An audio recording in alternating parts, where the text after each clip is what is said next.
What's going on, everyone? So, Jovan Buha put out an article the other day that basically dove into LeBron wants a star. He's pushing for a star. No, that's not really news. He's been doing that for a while now, right? Even at the trade deadline, he wanted to go get another guy, go get somebody to provide. But some within the Lakers organization don't necessarily want to go the third star route, don't necessarily want to go and chase that third star. I think personally and ultimately the Lakers will. Right? I think if the Lakers can land Trae Young, they're going to get him. I really do think he's probably going to be the one that comes to the Lakers. I've talked about it before. I'm not, and we'll dive into it more in detail once the rumors and stuff start coming out and we actually have some news to go off of. But I don't, like, if it happens, cool. If it happens, I'll be excited. I'll be pumped. We'll talk about it. But I have my concerns and reservations with Trae. And primarily the fit alongside him and LeBron just have some issues. Obviously, there's more to it. Again, undersized, lack of defense. Maybe one of, if not the best playmakers in the league. So I think Anthony Davis would really benefit. If we didn't have LeBron, I'd be more inclined to go get Trae. Ultimately, I think it just kind of depends on who are the other pieces around them, right? Like who are the other two guys alongside Trae, LeBron, and Anthony Davis. That's a possibility. But the reason LeBron is pushing so heavily for a star is because he needs one at this point, right? But there's this conflict, in my opinion, right? So let's start with the LeBron needing a star first, and then we'll get into the contract situation. So the LeBron needing the star part is because, yes, LeBron is, top 10, top 12 player at the worst. I mean, I think you could even make an argument he's top 6 to 7, right? But wherever you rank him amongst current players, when he's on, he is that player. When he's able to exert that, he is. But given his age and how many years he's been in the league, he can't give you 40 minutes of top 5, top 10 talent, right? He can't give that to you game in and game out, night in and night out for 40 minutes a game, right? And you saw during the regular season, there were moments, especially towards the end of the regular season, where LeBron just looked gassed at times. And even in this Denver series, you saw times where LeBron just looked completely gassed and burnt out and just exhausted, right? And it's because all season long, he had to play. What was the original plan? Oh, we're going to try to keep LeBron around, 30 minutes, preferably under, 25 to 30 minutes a game. That was the plan. That went out the window game one, right? It was there goes that. And LeBron played 35, 36 minutes a game, every single game for, he only missed 7 games, something like that. So he was good in the health department, but it wore him down, right? And then you got to the playoffs and guys weren't showing up, and it just basically was the LeBron and Anthony Davis show, and he got worn down. The reason LeBron wants that other star is because he's looking at it as okay, if we get, let's say it's not even Trae. Ideally, I want Donovan Mitchell. You go get Donovan Mitchell. The way LeBron's looking at it is okay, if we get Donovan Mitchell, just using him as an example, but let's say you get Donovan Mitchell and Anthony Davis, those two guys alone, plus whatever insert role guys, are good enough to possibly make you one of the top teams in the league. They can kind of be your workhorses, kind of fight during the regular season, handle business, get you in the playoffs, and kind of be your two main guys going into the playoffs, where LeBron could be the third guy, right? And LeBron was never really going to be the third guy, but what he can do is he can kind of operate and such, right? So during the regular season, he can coast. He can play his under 30 minutes. Yeah, there might be a game here and there where he may need to play more, but if you have Donovan Mitchell and Anthony Davis, you're winning a lot of games, right? Even a Trae Young and Anthony Davis, you're winning a lot of games, right? And then you add in LeBron. LeBron's that factor that just puts you above everybody, right? But now LeBron doesn't have to put it together game in and game out, night in and night out for 30 minutes. He's still going to go get his 20. He's still going to go get his, 28 and 8 or whatever, right? But he can now be very strategic and kind of play the way he wants, where he's just kind of coasting, kind of chilling, right? Let me go on a quick little like 6-0 run here, right? Let me knock down a 3. Let me knock down another 3. Let me go on another little quick 6-0 run. And he just kind of tacks along and goes on these little bursts. And then you look up and you're like, oh, LeBron got 25? Like, dang. Like, right? Like, how many times did we see this past season where LeBron has like 4 points at halftime? And then you look up and it's like LeBron had 30? It's like, well, yeah, he scored 12 in the first and another 16 or whatever, 14 in the fourth. And it's like, oh, wow. Right? Like, that's kind of what LeBron's looking to do. That's what LeBron is hoping and wanting to do. And then especially when you get to the playoffs, then LeBron, he can kind of, again, be that their guy, kind of pick and choose his spots, kind of poke. Like you even saw in this Denver series, he was trying to get guys going. He was trying to get guys hot, right? Like he was trying to kind of, okay, let me, get, hopefully these guys can kind of carry, and then I can kind of inject where need be. And the problem was other guys just didn't show up. But if you had that bona fide guy that you don't have to worry about and he's going to show up, well, now LeBron's more comfortable. Now LeBron can, here, hey, Donovan, handle business, right? Go get your, 25 points or whatever, 30 points.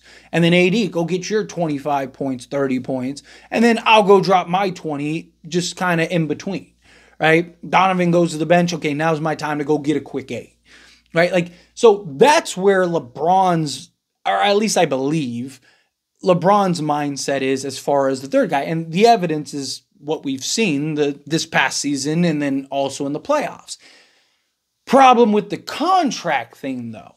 So LeBron can get a 3-year, I think it's $164 million contract. Right?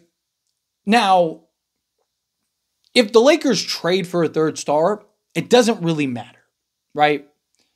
But if they miss out on that third star, like let's say they don't get a Donovan Mitchell or they don't get a Trae Young, right? Because if they go and they trade for one of those guys, they're going to be over the cap anyway, and they're probably not going to be able to do that. But like if D'Lo opts out and leaves, if LeBron he'd have to take a pretty significant discount. But if he did, then like you may be able to sign like say a DeMar DeRozan, or maybe you can even convince like a Paul George to maybe, hey, instead of taking $45 million, would you take like $30 million, right? So I'm like, again, depending on how much LeBron takes, and you need D'Lo to leave, you need a couple factors to kind of trickle into place. But like as it stands right now, no pun intended, but like as it stands right now, more likely than not, what's going to happen in this offseason is the Lakers are going to be incredibly limited spending wise, right? They're basically going to be relegated to like a taxpayer mid-level and then like bet minimums, right? Because it's going under the assumption that LeBron probably takes a max. If the Lakers go and trade for another star, right? Let's say they go trade for a Trae Young, which again, I kind of think that that's what's going to happen. Let's say you go get a Trae, right? Well, now you have, $45 million in Trae. You have $54 million, I think it is, in LeBron. You got like $43 million or whatever for Anthony. Like that's basically all of your cap, right? Let's say you retain Torian Prince, retain Davis. Let's say you go get, 1 or 2 guys in free agency with your taxpayer money. Like that's basically it. That's where you're at, right? But if the Lakers say don't get Trae Young and they don't get, or let's say they do make a trade, but let's say it's a trade for like DeJounte Murray, where he's making, I think it's like $25 million next year, right? And let's say you trade D'Lo and you go get, I'd love to get like Orlando wants Trae, or not Trae, D'Lo, right? I'd love to get like a Jalen Suggs. I don't think that happens, but like put it into the universe. But like let's just use him as an example, okay? Again, don't think it happens, but or like okay, let's say like an Alex Caruso, right? Let's say Chicago decides to tear it down, right? That might be a little more realistic, right? Like let's say you go and you trade for a DeJounte Murray, and then you trade for an Alex Caruso, and then so you basically just swap D'Lo's money with DeJounte, you trade whoever, maybe you could unload a little extra salary to go get Alex Caruso. And then, LeBron goes I think he has to sign his contract before. But my point is like, if he signs a max, well, then again, you're still regulated to, vet minimums and taxpayer mid-levels.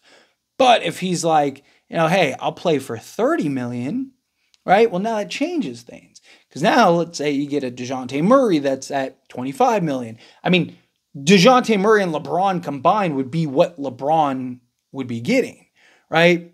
Well, now you essentially don't have D'Lo's money, and you don't have, whatever you traded for Cruz. Like, now maybe you could free up to where, maybe you get your full trade exception, right? Like, it could change things. Now maybe you could go get a Valanciunas. Right? Imagine if you had like a DeJounte Murray, Alex Caruso, LeBron James, Anthony Davis, and Valanciunas. Let's go with a championship, right? Like, so that's kind of the other dilemma. But I also think LeBron's looking at it as like, I'm going to take the max because if we go trade for another star, then it doesn't matter, right? Like, because even I could take $10 million and we'd still basically be relegated to taxpayer mid-level and vet minimums. So again, it depends on how things shake up.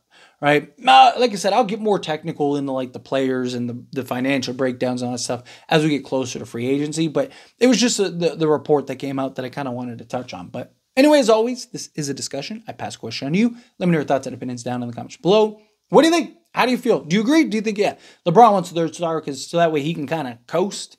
Right. Do you think, no, like, do you even want a third star? Do you think like, nah, Lakers should just kind of avoid that, stay away from the third star syndrome? Again, I know a lot of people kind of feel like, oh, a third star, like you can't win with the third star. I completely disagree. I just think it depends on who those three stars are, right? Like the Phoenix Suns situation, I said from day one that wasn't going to work. Why? Because the three stars didn't make any sense. They're all essentially the same player. Right? Like and they all kind of play. I mean, Kevin Durant obviously plays three. You can put him at the four, but like, especially Bradley Beal and Devin Booker, they're both two guards. And they're not big enough to really be threes, right? So it's like, it just didn't make any sense, right? And I know people even kind of like look at the Russell Westbrook situation and go, oh, we already tried the third star thing. Again, like one, I wouldn't even necessarily say that was a 3 stars. I mean, namesake, yes. But like Russell Westbrook wasn't the same Russell Westbrook. But LeBron James and Anthony Davis, or LeBron James and Russell Westbrook never made sense to begin with, right? So the fit was bad. Like, I understand it kind of like put a bad taste in everyone's mouth, but big difference, like if you have a Donovan Mitchell who he can play the guard position, LeBron plays the power forward position, Anthony Davis plays the 5 position, and they all have different skill sets that all complement each other, right? Like that's a big difference than like all 3 of these guys are the same player. It'd be like LeBron and Luka. Like say the Lakers could get Luka tomorrow. I'd be like, uh-oh, you need to get rid of LeBron. Like, because again, they're the same player essentially. So it's like, I don't see that necessarily working. But again, love to hear your thoughts and opinions down in the comments. That being said, if you haven't liked this video, hit that like button. Helps me a lot. Helps me enjoy these types of videos, and I truly appreciate it. Not subscribe channel, hit that subscribe button. Turn on the bell notifications. Appreciate y'all. See you in the next one. Thank you.